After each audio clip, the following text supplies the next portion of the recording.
Hey guys, it's Tim and this is Wrestling Unlimited as it's Friday and we're here to talk about Friday Night Smackdown. Now, if you are watching live, sorry for the late start. There was news coming, at the end of Smackdown with the 3 releases from WWE. We'll talk about that a little bit. And then I've had a head cold for the last 2 days and I apologize. I'm all stuffed up and everything. I've been coughing and sneezing so much.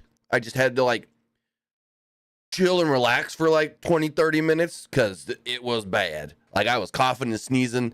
I literally just sneezed before I clicked the put me on screen button, start button, whatever you want to say. So if I have to stop and sneeze or you see me doing all this, it's because my nose is all kinds of tingly. But yeah, just been dealing with the head cold and whatnot. So sorry for the late start, but we got a lot to talk about. We got Cody's first challenger set up tonight on SmackDown. Possible triple threat for the Women's Championship, maybe a Backlash. New WWE Tag Team Championships, and so much more. Give me 1 second here. There we go. We got so much to talk about. I do got to let you guys know that it's a 99% chance there will not be a SmackDown review next week. And which means I will also not be reviewing night 1 of the draft, unfortunately. I have basically, my production company is working a conference next week, a cybersecurity conference. And so I will be in Dallas, Texas, basically helping facilitate all that and the production of putting that whole conference on. This is the 3rd year we have done the production for the conference. Since the first year they've asked that I'm there as well. So I'm flying out Tuesday and I'll be there till Saturday afternoon, evening when I fly back. So not sure if I'm going to be able to do an AEW review next week. And I've told you guys this all throughout the week already, but not sure if I'm going to be able to do an AEW review next week. And I'm pretty sure I won't be able to do a SmackDown review on Friday either. So just got a lot of work stuff going on. Now I guess I could just say it, I tweeted about it. As a new business owner, I'm going to have a lot more responsibilities when it comes to that kind of stuff because it's what I've been wanting to do. A business, we are a production/design business. So yeah, very, very cool. But with all that, I want to say thank you for joining us here. Twitch.tv/PWU Unlimited, YouTube.com/Pro Wrestling Unlimited, and podcast services all around the globe like Stitcher, Spotify, Google Pod, Apple Pod, Anchor, iHeartRadio, and so much more. Remember, if you are watching live on Twitch, you can help us out a couple of different ways. You can either help us out by hitting that donate button down below or by donating Twitch bits in the live chat. Also, remember, you can help us out by subscribing to the channel one of 2 different ways.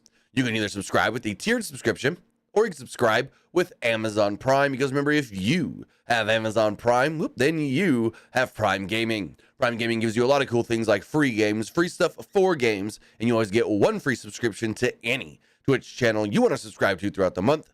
And I'd greatly appreciate it if you did right here for Wrestling Unlimited. Also remember, if you're watching on YouTube, you can help us out over there a couple of ways as well. You can hit that subscribe button. That way you know when we post new videos. That way you know when we go live. And that way you know when we post to the community tab. Sorry. Try not to sneeze. Also, remember to hit that join button to become a channel member. As a channel member, you greatly support the channel. Trying to think of not more, but things we can give to the different tiers as a channel member. So if you guys have any ideas on special content you would like to see me create, or maybe even Luke create, maybe I can get Nick or any combination of us together to create for channel members, greatly appreciated. But even if you can only donate $1 a month, $1 is greatly appreciated as well. We have a number of $1 subscribers on both Patreon and YouTube as a member, and it really helps. It's greatly appreciated. Also, remember to head over to the Epic Game Store. Head over to the Epic Game Store and buy something. Whether you're buying a new game, whether you're buying an old game, whether you're claiming a free game or getting bucks for Rocket League, Fortnite, or Fall Guys, use this code right here, PW Unlimited at checkout, and you will be supporting us at no extra cost. Hell, you can get Disney Speedstorm for free on the Epic Game Store. And when you do, use this code. Why would you want to get Disney Speedstorm right now, though? Because they just dropped their new season, Season 7, Sugar Rush, Wreck-It Ralph. With the new Wreck-It Ralph season, you can play as Ralph, you can play as Fix-It Felix, you can play as Vanellope Von Schweetz, Sergeant Calhoun, and King Candy. There are also There's also the Sugar Rush track with, I think, 6 variations as well. Plus, they have added what is now called the Vault Pass, which lets you go back and try to unlock things from previous seasons that you may not have already gotten, which is really cool. Right now, Monsters Inc. is available in the Vault Pass. So go over to the Epic Games Store on your PC and download, well, Disney Speedstorm and use this code PWUNLIMITED.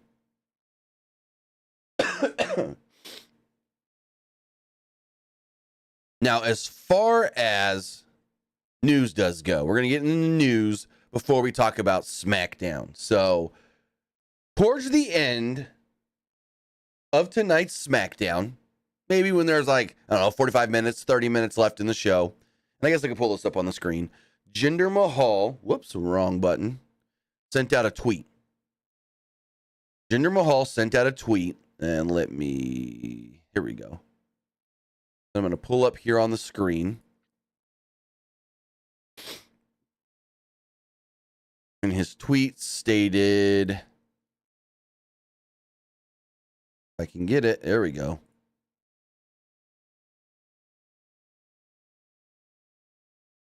His tweet stated, I quit. Maharaja out. Money bag. But then when you go to his page and you look right here, it says free agent 90 days.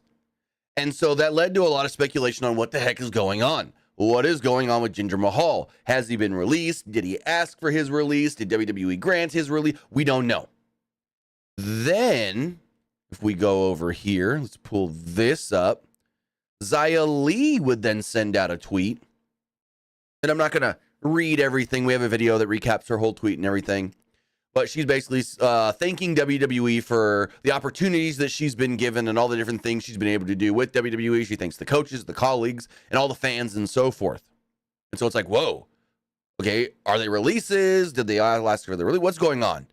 And, you know, that with the Jinder one, we weren't sure at all. But once the Xia stuff came out, we're like, oh, it's probably releases.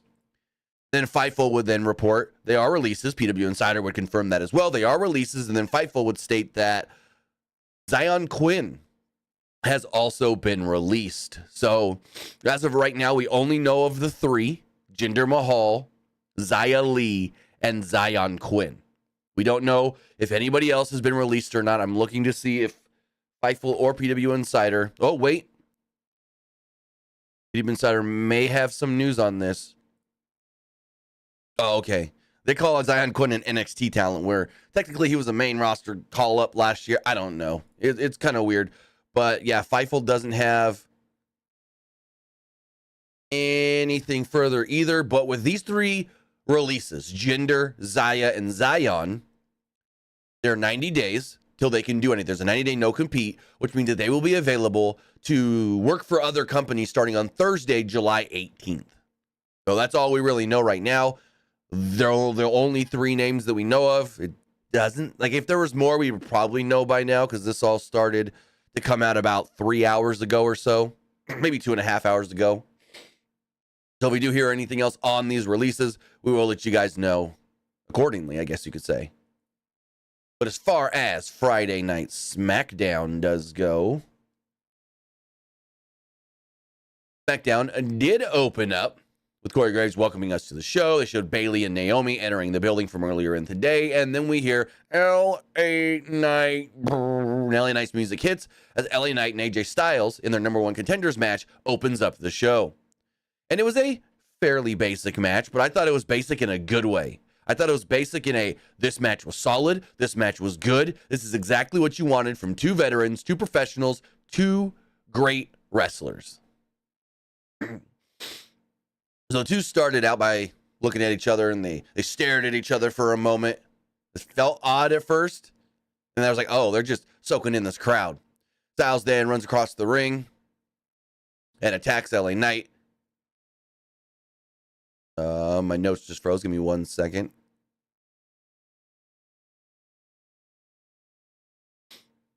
Okay, so the 2 are in the ring, and Knight backdrops Styles to the outside, and I'm about to sneeze. Like I said, this is, yeah, I've been sneezing like crazy all day, especially the last, hour. We backdrop Styles to the outside. Knight then followed this up with a double feet to Styles, which ran Styles into the commentary table. Knight then posed, and we went to a break. Went to a break pretty quickly, actually. We were like 4 minutes into the show, maybe 5 minutes into the show, and already went to a break. Back from the break, Styles fired up, but both guys went for a crossbody and took each other out to slow things down. Back on their feet, the two traded blows. Knight got the best of it and hit a running knee into Styles, who was down in the corner. With Styles perched on the top rope, Knight climbed up, but Styles fought him off. Knight then came back up and hit a running superplex. Got a 2 on Styles. Styles then regained the upper hand and landed his moonsault into the reverse DDT. Always a cool sequence. I got a 2 off of it. Styles then set up for the Styles clash, but Knight ran Styles into the corner. Knight then went for a clothesline, which Styles countered into a Pele kick. Styles found himself on the apron and went for the phenomenal forearm, but Knight caught Styles and hit a power slam and an elbow before teasing the BFT. Knight then went for it, but Styles wiggled out of it.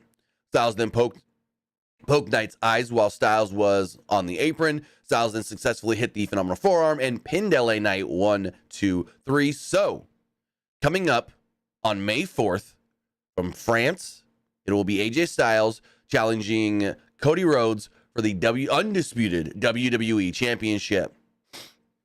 I know this is a match that Cody has said that he's wanted for a while. He's wanted to face AJ Styles. Now he's getting it with the title on the line. I assume it's the main event of the Backlash show, which is going to start, if you're living in the United States, very early. It's like, I think 9:30 a.m. is the start time for it. I could be wrong, but I think that's what it is.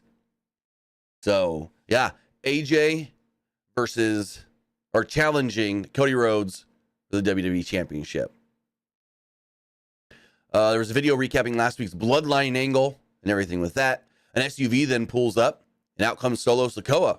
Solo, dressed up kind of in a suit. He had like a nice shirt, like just like a black undershirt and a blazer on over it with a chain and everything. Solo looking dapper. Paul Heyman then comes out, Paul Heyman then is waiting for him, and Heyman said, "Nice threads." Tamatonga appears behind Heyman, and Sikoa asked him, "Where's Kevin Owens?" Heyman said, "Owens should be here somewhere in the locker room." And Sikoa said to find him, basically. And then showed us some members of the Pittsburgh Steelers in the crowd. Then Triple H's music hits.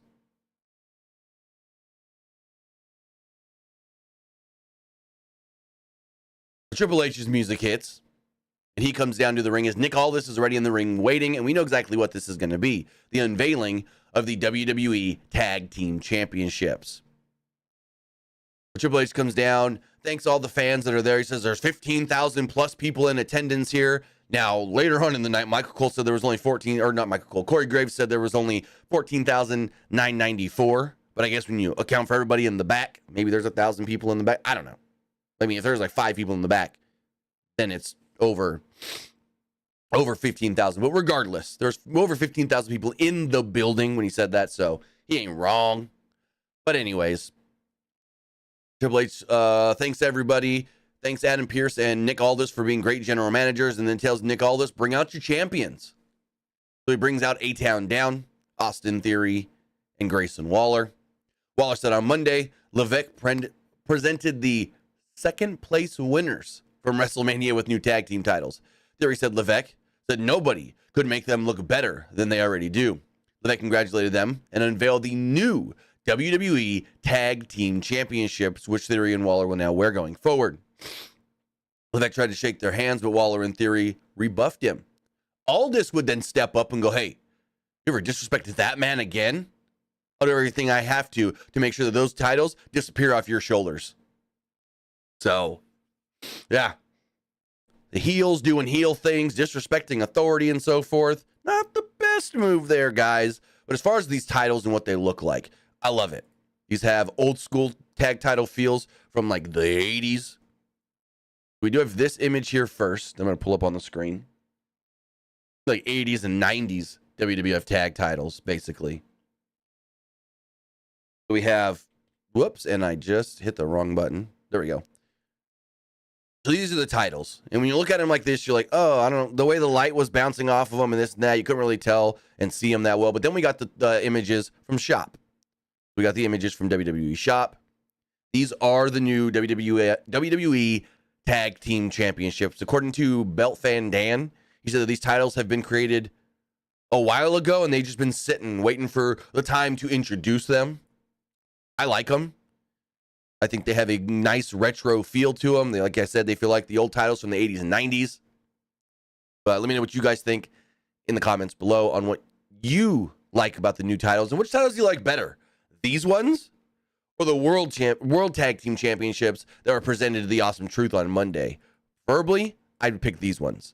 I take these ones over the other ones. These ones, like I said, look like the ones from the 80s and 90s and even early 2000s when, you know, they did the first draft and SmackDown got their set of titles and Raw got their set of titles. These look like, I want to say those SmackDown titles. Let me see something really fast. WWE tag titles from like 2004. Images. Yeah, so these look like the SmackDown titles. We looked at these Monday as well, but these do look like the SmackDown titles. So if we do this really fast to compare them. Let's go here. Let's go.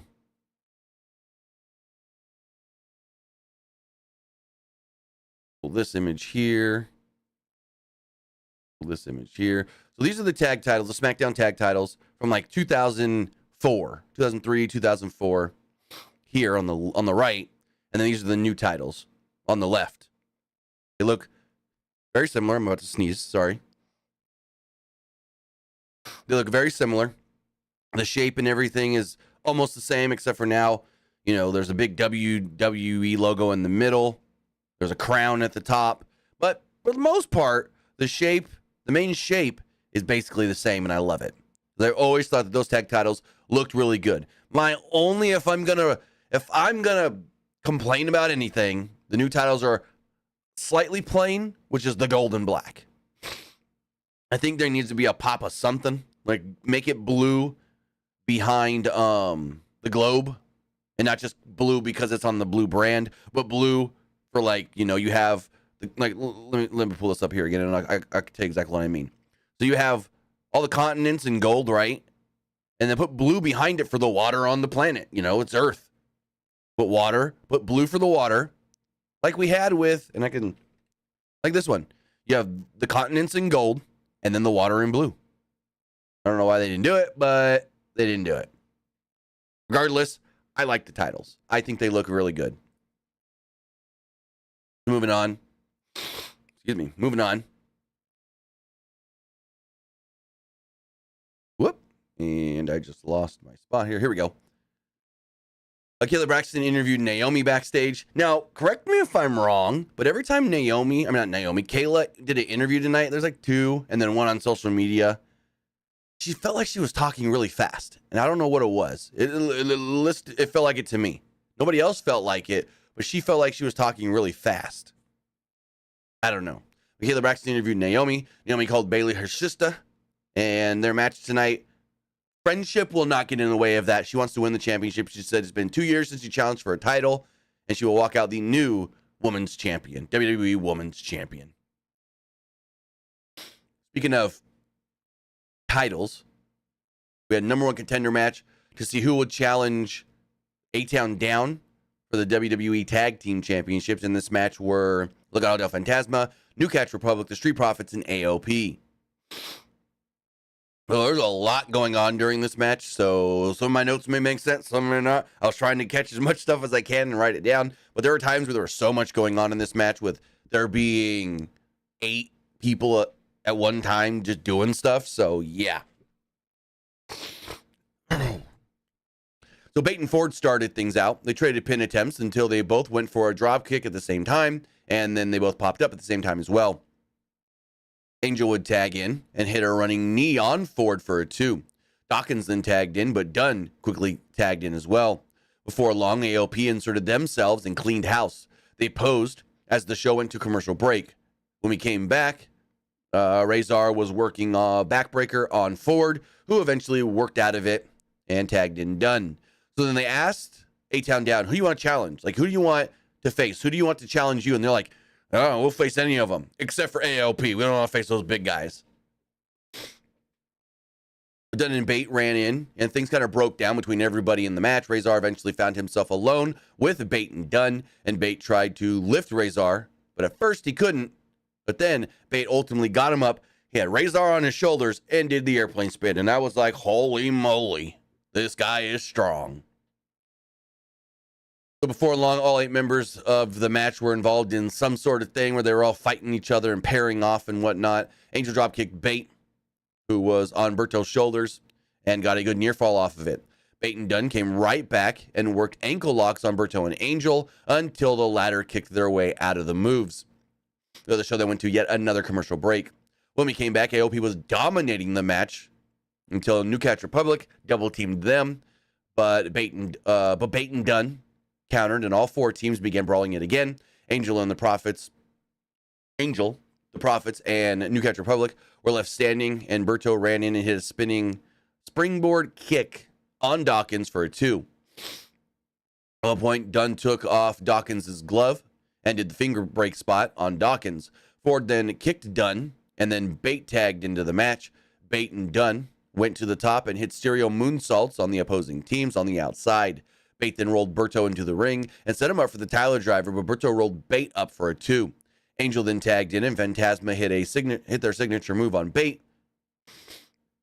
But then Ford broke up the pin attempt, hit a frog splash, and then the Street Profits hit the Revelation on Angel to pick up the victory. So the Street Profits will be facing Austin Theory and Grayson Waller for the WWE Tag Team Championships. Now, correct me if I'm wrong. I didn't see when they said this match will be taking place. I would have assumed Backlash, yet I would have assumed that on Monday when DIY became #1 contenders to Awesome Truth, and that's happening on Monday. So we'll see when this match does get officially announced. I didn't see the announcement. Again, you can correct me if they did announce it and I just missed it, but I didn't see when the tag title match will be taking place. We then got a video recap of Rhea Ripley having to relinquish the WWE Women's World Championship on Monday, and then they go to Bayley, the other women's champion. Bayley was interviewed backstage. Bayley said that she appreciates being a champion, and she knows at the time, right now, she's the only woman's champion in WWE, and she's going to uphold what a champion needs to be. Bayley said that she will still be champion by the end of the night. So Sikoa is shown backstage with Heyman. He said Heyman said that he couldn't find Kevin Owens, and Sikoa started to walk away. He walked towards Gorilla and then out to the ring. Heyman said that he wasn't trying to piss Sikoa off, but Heyman said Sikoa was making decisions Sikoa wasn't ready yet to make. They were decisions that could only be made by one man, and Sikoa cut Heyman off. Sikoa's music then hit, and Sikoa came out to the ring. So Paul Heyman started things off by telling everybody his name. Heyman said that he didn't know if there was a list for some of the best backstage politicking people ever in WWE, but if there was, well, he'd be near the top. Heyman started to talk, and there was a loud "We Want Roman" chant that actually broke out from the crowd in Pittsburgh, and I was like, oh, whoa, okay, what are we doing here? Heyman said that he could assure everyone that as the wise man, and then Solo Sikoa grabbed the mic and cut him off. The crowd booed loudly. Sikoa started to talk, and the crowd booed even more, cutting him off. The same thing happened twice going forward, so twice more. Sikoa finally pulled through and said last week he had to lose a brother to find a new one. Sikoa mentions Tama Tonga, and Kevin Owens then stumbles out onto the stage, bleeding heavily from the side of his head, like just covered in blood. Couldn't have been real blood, I don't think.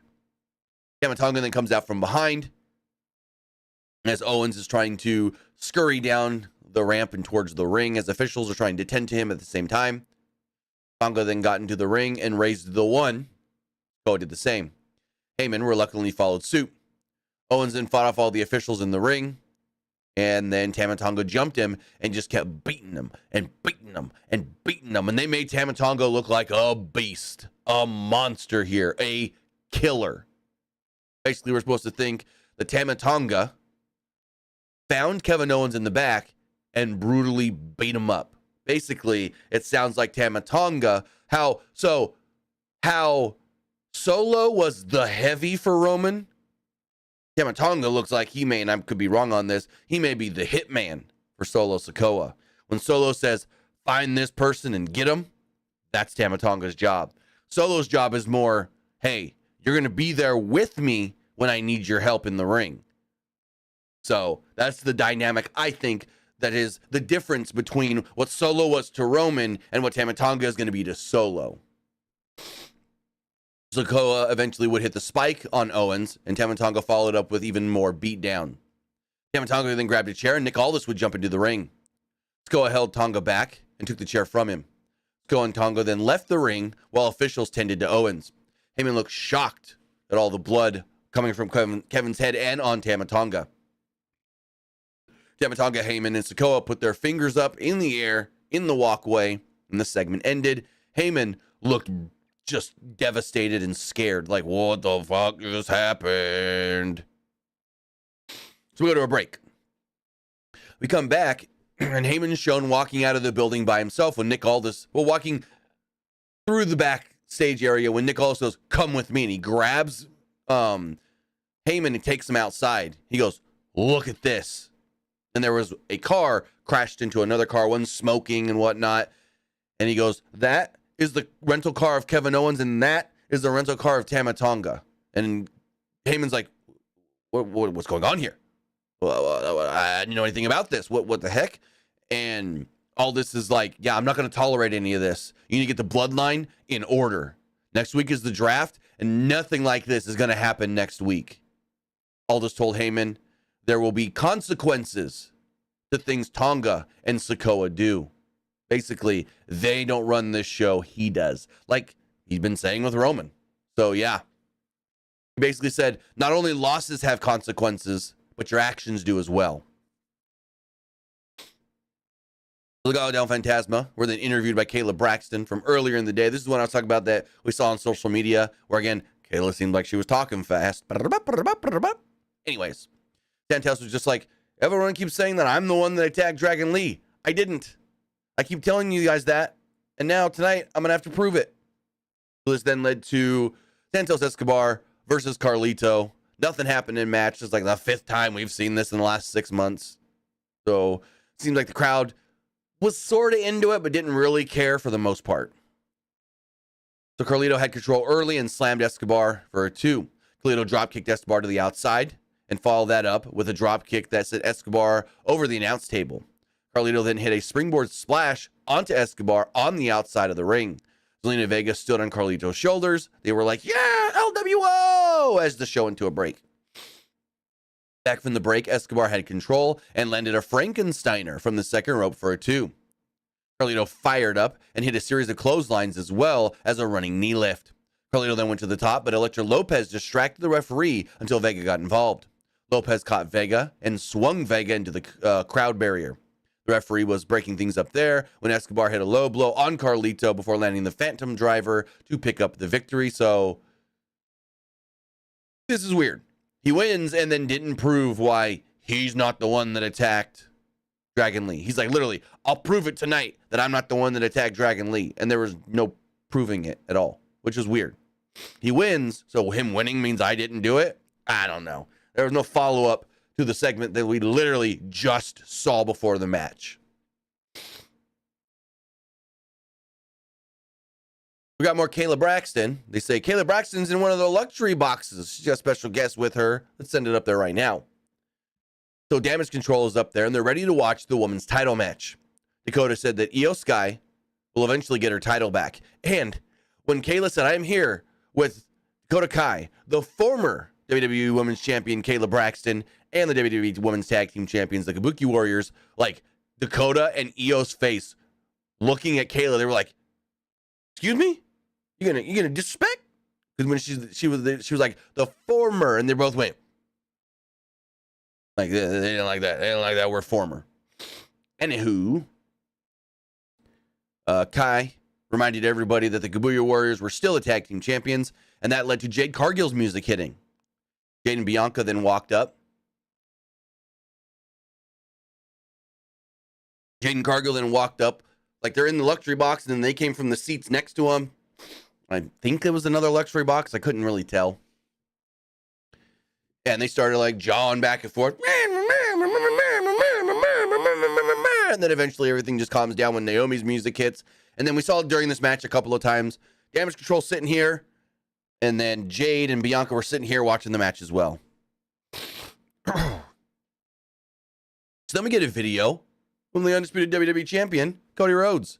The video was filmed earlier in the day from the O2 Arena in the UK, where they had a live event today. Cody said that the title can make the man, or the man can make the title. Cody said that he will bring the undisputed WWE championship all around the world like he has been doing this past week. Cody notes that AJ Styles is now his next challenger, his number one contender. Cody called AJ the modern day excellence of execution, and he looks forward to his match with Styles at Backlash. I think this match could be really, really good. I think it has the potential to be one of the better WWE matches we've seen in a while. Like, as far as what we saw at WrestleMania with like Cody, The Rock, Seth, and Roman and all that, that was spectacle. That was different. But from just a straight up match, I think this could be really, really good. So we know that next week, speaking of Cody and AJ, there will be a contract signing to make their match official, which again, why do we need a contract signing when we had a number one contenders match? It's not like the two guys were like, oh, I want to fight you and you want to fight me and this and that, let's make it official. It already is official because AJ won a mini tournament to become the number one contender. Huh? Anyways, we also got night one of the draft next week as well. So then we move on to our main event. It was Naomi versus Bayley. Naomi challenging Bayley for the WWE Women's Championship. Match goes a little over 11 minutes before the DQ. So Naomi went quickly after the champion, knocked her down, got her down, went for the pin and got a 1. The two then exchanged some offense early on until Bayley landed a pair of arm drag takedowns and worked over Naomi's arm. Bayley ran the ropes until Naomi caught her with a kick and then an inside cradle for another 1 count. Bayley came back with a 5-star cradle and got a 1 off of it. The two women exchanged pin attempts more here in the ring, back and forth, back and forth, back and forth. There was a double crossbody as well to slow things down. Naomi would then be the first to capitalize here with a bulldog and got a 2 off of it. Naomi then hit the rear view for a 2. Bayley rolled to the corner and the match reset as the show into a commercial break. When back, Naomi hit Bayley with a leaping punch and a face driver into the turnbuckle. Naomi went to the top and hit a crossbody for a 2. Naomi came at Bayley, but Bayley caught Naomi and hit a belly-to-back suplex for a 2. Bayley then went to the top and tried an elbow drop, but Naomi got her knees up to block it. Naomi went to the apron and landed a face buster for a 2. Naomi then went for the split-legged moonsault, but Bayley got her legs up. Bayley then followed this up with a jumping knee and went back to the top and was unsuccessful off the elbow drop, but still got a near fall off of it. She was successful. I don't know where I wrote that. I read that weird. Anyway, sorry about that. Bayley then tried to set up for the Rose Plant, which I've said multiple times doesn't look like a good finisher. It's kind of weird, and it's always awkward when she tries to set it up. I don't know. I don't like the Rose Plant. If you're going to do it, don't make it the finish. Make it like the setup where you drop them, they roll over, and then you go for the elbow. That's just my opinion. Naomi then countered and worked a submission until Bayley turned it into a pin attempt. The two then got face-to-face in the middle of the ring and exchanged elbows. Kind of went Japan style here, where they were just stiff shots, punches, and elbows and forearms. Naomi then hit a step-up knee and sent Bayley to the outside. Naomi landed a springboard splash on the outside. Bayley then quickly grabbed her and hit a Bayley to belly on the commentary table. Then out of nowhere, Tiffany Stratton would run in and attack both women. Bayley first and then Naomi, but it really doesn't matter. The ref calls the match off. Technically, he called for a DQ, I think. I don't know. But the match ends basically in a DQ, no contest, whatever you want to say. Tiffany Stratton gets the better of both women. Really does. Stratton eventually got both women back in the ring, knocked them both down, and hit the prettiest moonsault ever, the PME, on both at the same time. She then posed in the middle of the ring, then got up on the ropes and posed some more as this show went off the air. So yeah, Tiffany Stratton takes out both women. Tiffany Stratton causes the match to have a non-finish. Now we move forward. I think it's going to be a triple threat at the pay-per-view. A triple threat at Backlash for the WWE Women's Championship with Bayley defending against both Naomi and Tiffany Stratton. I could be wrong, but that's just my opinion, my assumption based off of what happened here tonight. But overall, I thought it was a solid, good episode of Smackdown with a lot of great action and very easy to watch. I will say very easy to watch. I got a little distracted there towards the end of the show when we were, all that news came out about the releases and whatnot. But regardless, I thought this was a very good episode of Friday Night Smackdown. So with that, let's get the poll here on Twitch. What did Dodd did you think of Smackdown? I liked it. It was all right. I didn't like it. So as that one goes, if you're watching on Twitch, you can vote now. And then we'll check the other polls as well. So let's refresh this one. Let's refresh this one. And this one as well. So as far as the Threads poll does go, 71% liked tonight's SmackDown. Nobody disliked, or no, 71% liked SmackDown. 29% didn't like SmackDown. Very interesting. One person says, I liked it. As far as the Twitter X poll does go, 77% liked the show. 18% thought it was just all right. And 4% didn't like it. Looking at the YouTube community poll, 80% liked the show. 17% thought it was just all right. And 3% didn't like the show. Looking at the YouTube live poll, 79% liked the show. No, 69% liked the show. 24% thought it was just all right. And 7% didn't like it. Looking over here on Twitch, everybody that liked the show, or everybody that watched or voted, liked the show. With that, guys, I want to say thank you for joining us here. Twitch.tv/PWU Unlimited, YouTube.com/Pro Wrestling Unlimited, and podcast services all around the globe like Stitcher, Spotify, Google Pod, Apple Pod, Anchor, iHeartRadio, and so much more. With that, we'll be back live on Sunday evening following AEW Dynasty from St. Louis, Missouri. Luke is actually, I think, going to the show. So we'll have maybe some, I can get his opinion on things. So, sometimes, when we're like, oh, that didn't sound great from an audience standpoint, or the audience didn't sound too hot for that, or, oh, was the audience really, we can get Luke's opinion. I don't know if he'll be able to jump on the stream since he's going to be there, but we can get a live perspective as far as, I can ask him questions and this and that and so forth and whatnot. So that should be really fun, really cool. I think he said him and his dad are going to go together possibly. So with that, we will be back live on Sunday for AEW Dynasty. Then we'll be back on Monday for Monday Night Raw. With that, guys, have a great rest of your weekend, and I'll see you next time. Have a good one, guys.